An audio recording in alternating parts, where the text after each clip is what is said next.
China's population control measures have left an indelible mark on the nation's social fabric and economic landscape. The one-child policy, implemented in 1979, drastically altered the country's demographic trajectory. This essay will delve into the history of this controversial policy, its enforcement, and the subsequent changes that have shaped China's present and future. The initial aim of the one-child policy was to curb rapid population growth, and while successful in that regard, it brought about a host of unforeseen consequences. These range from a shrinking workforce and aging population, to social imbalances and economic challenges. Recent years have witnessed a shift in China's approach, with the introduction of two-child and three-child policies. However, these measures have failed to spark a significant and sustained rise in birth rates. China faces a unique set of demographic challenges that require innovative solutions. This essay will explore the complexities of China's population puzzle, examining both the intended and unintended consequences of its family planning policies. By understanding the past, we can better navigate the present and plan for the future. In 1979, China embarked on an unprecedented social experiment, the one-child policy. Facing a burgeoning population, the government saw population control as essential for economic growth and national stability. The policy aimed to limit most families to a single child, with exceptions granted to rural families and ethnic minorities. Enforcement of this policy varied across the country, but often involved coercive measures. Families exceeding the limit faced hefty fines, pressure to abort pregnancies, and even forced sterilization.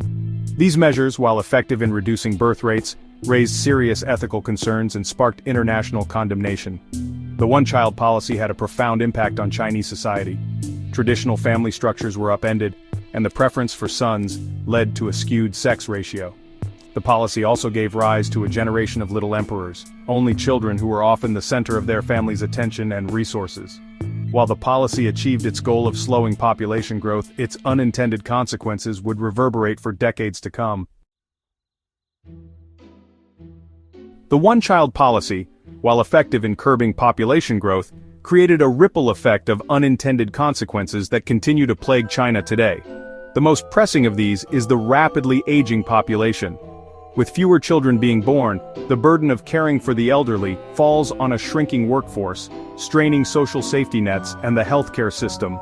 The skewed sex ratio, a result of the cultural preference for sons coupled with the one-child policy, has led to a surplus of men.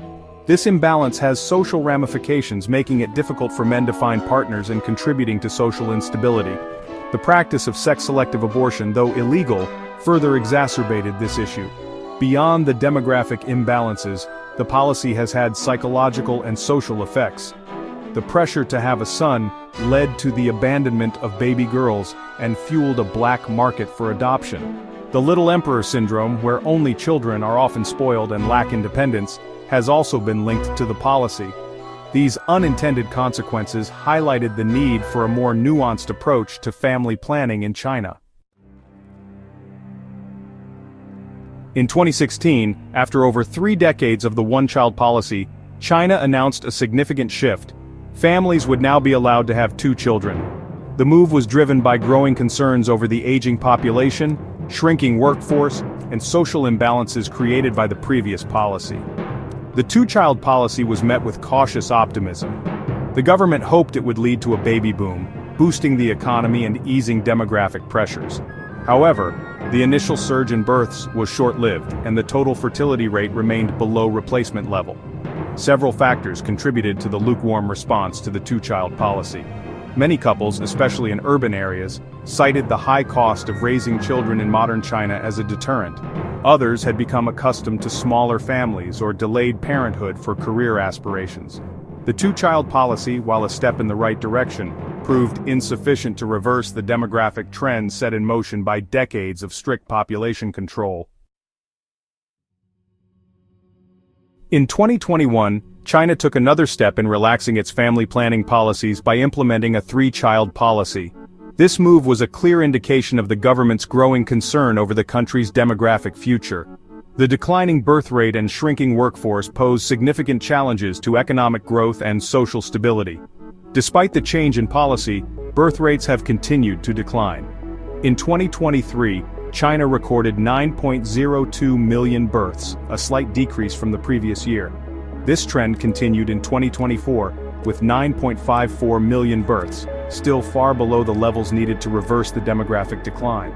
The total population dropped to 1.408 billion in 2024, the third consecutive year of decline. The government has implemented various measures to encourage marriage and childbirth, including financial incentives and integrating love education into college curriculums. However, these measures have had limited success in boosting the birth rate. The persistence of low birth rates despite policy changes suggests that deeper structural and social issues are at play. Section 6. Economic Echoes, a shrinking workforce. The demographic changes brought about by decades of stringent family planning policies are having a profound impact on China's economy. The shrinking workforce is a major concern, leading to labor shortages in certain sectors and putting upward pressure on wages. This, in turn, can erode China's competitiveness in the global market. The declining number of young people also means a shrinking consumer base. This has implications for various industries, from consumer goods to real estate. Companies are now grappling with how to adapt to this new demographic reality and find new sources of growth. The aging population presents another set of economic challenges. The increasing number of retirees puts a strain on the pension system and healthcare resources. The government faces the daunting task of finding ways to fund these social programs as the worker-to-retiree ratio continues to shrink. These economic challenges highlight the need for structural reforms to address the long-term consequences of China's demographic imbalance. Section 7. The Graying of China, a Looming Crisis. The aging of China's population is one of the most significant social and economic challenges facing the country today.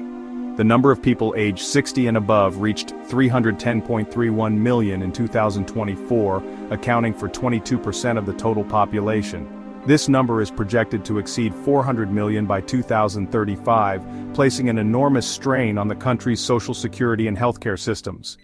The shrinking workforce means that there are fewer young people to support the growing elderly population. This raises concerns about the sustainability of China's pension system, which is predicted to be depleted by 2035. The government faces the difficult task of finding ways to fund pensions and provide adequate healthcare for its aging population.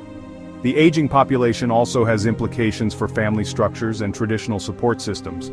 With fewer children to care for their aging parents, the burden falls on the state or on a shrinking pool of working-age adults. This can lead to financial strain and emotional stress for families. Addressing the challenges posed by an aging population will require a multifaceted approach, including pension reform, increased investment in healthcare, and promoting intergenerational support. Section 8. Case Study, a two-milk company, and the baby boom that wasn't. The anticipation surrounding China's relaxation of its one-child policy led many businesses to anticipate a surge in demand for baby-related products. A two-milk company, a New Zealand dairy company, was one such company. They invested heavily in expanding their production and distribution networks in China, hoping to capitalize on the expected baby boom. However, the anticipated surge in births never materialized. While there was a brief uptick in births following the introduction of the two-child policy, it was short-lived. A two-milk company, along with other companies that had banked on a baby boom, found themselves with excess capacity and dwindling profits. Despite the initial setback, a two-milk company was able to adapt to the changing market dynamics. They shifted their focus to promoting their products to a wider demographic, emphasizing the health benefits of their milk for all ages. This strategy proved successful, and in 2025, the company saw a 43% surge in stock price, attributed in part to increased demand from China. The case of a two-milk company illustrates the complexities of the Chinese market and the need for businesses to be adaptable and responsive to changing demographic trends. Section 9. Conclusion: Charting a new course. China's decades-long experiment with population control has left an indelible mark on the country. While the one-child policy achieved its goal of slowing population growth, it also created a host of unintended consequences that continue to reverberate today. The country now faces the dual challenges of a shrinking workforce and an aging population. Recent policy shifts, including the two-child and three-child policies, have failed to spark a significant and sustained rise in birth rates. This suggests that deeper structural and social issues are at play, including the high cost of raising children, changing social norms, and a lack of adequate social safety nets. Addressing these challenges will require a multifaceted approach that goes beyond simply encouraging people to have more children. It will require investments in education and healthcare, reforms to the pension system, and efforts to promote gender equality and work-life balance. China's demographic future remains uncertain, but by acknowledging the shortcomings of past policies and embracing a more holistic approach, the country can navigate these challenges and chart a new course for a sustainable future.